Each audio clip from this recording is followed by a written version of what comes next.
ওঠ। ব্যাস, অনেক হয়েছে। আচ্ছা ম্যাম, আমি আপনার সাথে সিট এক্সচেঞ্জ করে নিচ্ছি, please come. Excuse me, who are you? Can you just mind your own business? কেউ বলেছে কিছু? বসুন নিজের সিটে।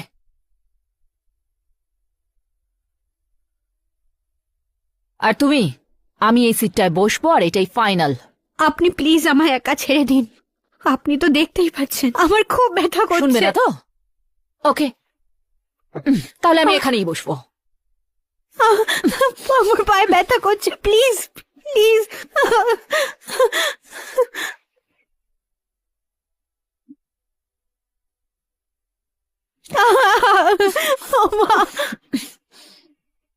ওকে ওকে ওকে, আমি আমি উঠে যাচ্ছি, আপনি প্লিজ ছেড়ে দিন আমায়।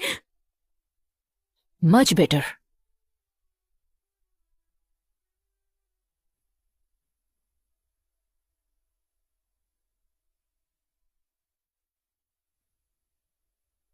আমি চলে যাচ্ছি।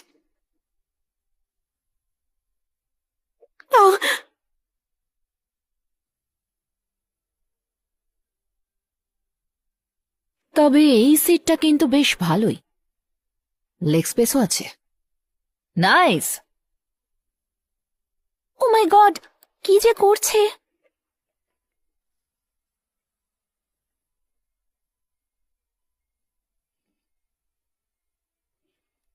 বেবি, সর সর। বেবি, আরে আমার মাথায় লেগেছে। তুমি আমার ছেলেকে ফেলে দিলে, মেরে ফেলতে চাও ওকে? অসভ্য মেয়ে। ম্যাম সরি, কিন্তু ডিসব্যালেন্সের জন্য। বেশি ইনোসেন্ট সাজার চেষ্টা করো না। আমি নিজের চোখে দেখেছি তুমি ওকে জেনে বুঝে ধাক্কা মেরেছো। Pitch.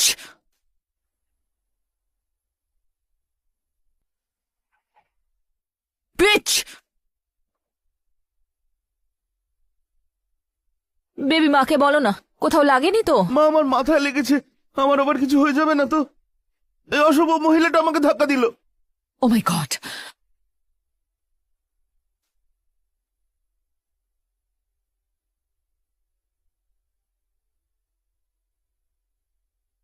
Ma'am that's enough, please ওনার থেকে দূরে থাকুন আপনি। Will you just shut up? ও আমার ছেলেকে মারার চেষ্টা করেছে, আর তুমি চাও আমি আমার ছেলেকে ডিফেন্ডও করবো না? এটা সত্যি নয়, আমি ওকে ধরতে যাচ্ছিলাম। বাজে বকা বন্ধ করো নিজের। আমার ছেলের ফুল মেডিকেল চেকআপ হতে হবে, আর তার সব খরচা তুমি দেবে। আর তুমি গিয়ে ক্যাপ্টেনকে বলো প্লেন যেন এক্ষুনি ঘুরিয়ে নেয়। আমার ছেলেকে হসপিটালে নিয়ে যেতে হবে।